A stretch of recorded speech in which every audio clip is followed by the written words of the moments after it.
we proudly present the Beatles.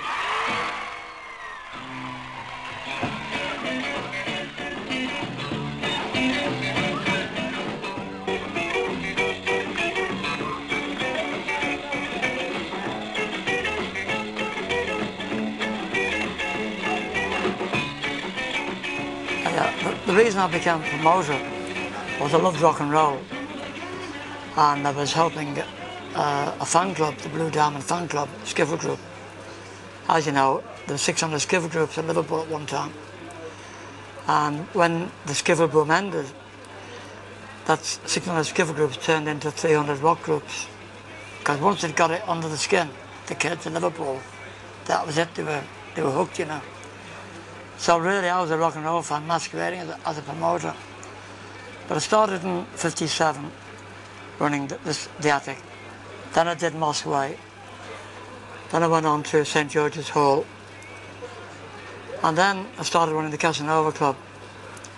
Well, it was a new club and I needed a new band. You know, I had a couple of bands, but I needed a new band. A friend of mine said the Beatles had come back from Hamburg and they're unbelievable. So I went to see them at a terrible place called Hambleton Hall in Huyton, and it was like a war zone. It was terrible. I was scared going in there. There was gang fighting outside, Teddy Boys, you know. So I was about to go, and it was a smelly, horrible hole. You couldn't believe how bad it was. And then I heard the William Tell Overture. I thought, what are they wasting classical music on this gang for? And then Bob Wooler's voice, "It's the Beatles." The curtains fell apart. Well, they were decomposing anyway. And there they were, 5 black leather cat figures, the Beatles. They had Stuart with them then. John started to slow down. And the sound was unbelievable. You know, it just went right through you. It seemed to reverberate around the room, you know. The fighting stopped and they were all watching. They weren't dancing.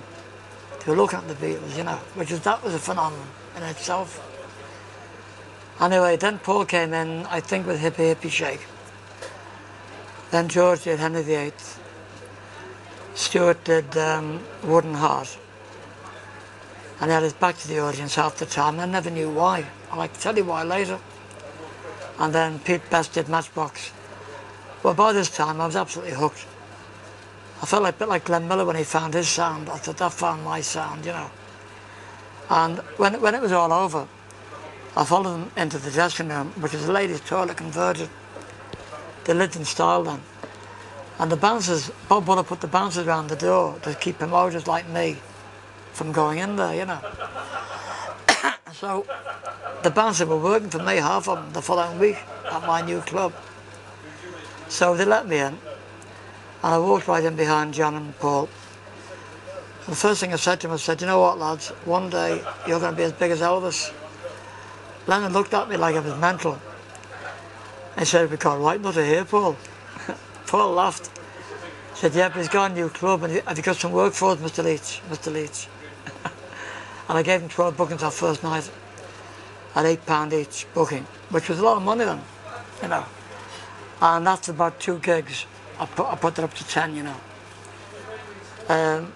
So that was it. That began a 2.5-year roller coaster ride through rock and roll history, you know. And it was good fun, I must admit. Then, the first night they played for me was probably one of the most embarrassing nights of my life. I noticed that Stuart always had his back to the audience, and I never realised why. He couldn't play the guitar at all, hardly. So, this particular night, they're doing an instrumental, Moonglow.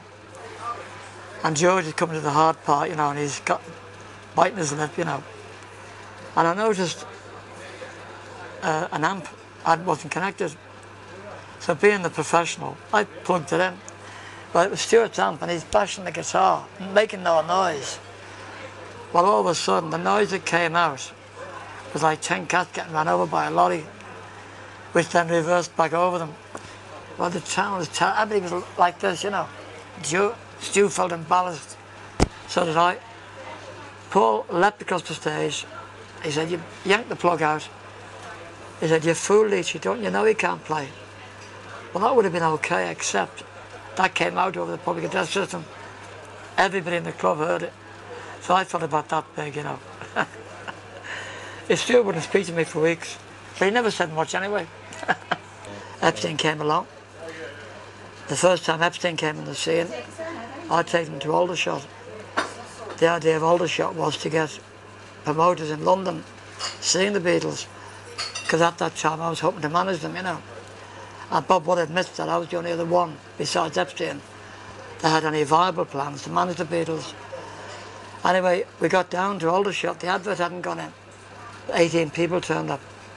We had to go around the pub getting people in, you know. So that was a flop, and that was what made the Beatles decide to go with Epstein, because they thought that mightn't happen with him, you know. Even though they were getting like thousands on the Friday, they got 18 on the Saturday, so. Anyway, next thing I heard, Paul and John wanted to see me. I went down to here, Grapes. This is our meeting place, you know. And they said, we've got a millionaire that wants to manage us. We know we've got an agreement with you, a handshake agreement. But Sammy's a millionaire, that's McCartney to me, you know. Go and have a word with them for us, tell us what you think. So, the following day I went to see Epstein in his office in Whitechapel. I thought he's too green to manage the Beatles, you know. Which he was green. But I thought he had the money and he was keen. So I thought, I think he probably will do it, you know. So I shook hands and I went back to the Grapes. And halfway back I thought, why should I tell them he's the man? I'll just tell them he's no good for them. But when I walked in here, and they looked up at me, trusting eyes, you know, I just couldn't. I said to him, I think I'll make it with him. Remember me when you're famous. And John said, you'll be with us, Sam. Well, as John wrote, life is what happens to you when you're busy making other plans. It never happened. Because Epstein didn't want anybody else mentioned that knew the Beatles before he did, you know, which is the way it was. And the Calvin didn't want to mention me because they knew the truth, that the real reason it started the whole thing was because of what I'd done at the Iron Door. So Epstein didn't want it mentioned because he wanted people to think that he'd discovered them. That's why he cut Mrs. Best out as well, you know. So, okay, well I think that's it, is it, Jim, yeah, for now? Very good. Hope it came out all right. Yeah. Okay. Thank you very much. Okay. All right, Jim. Nice mate.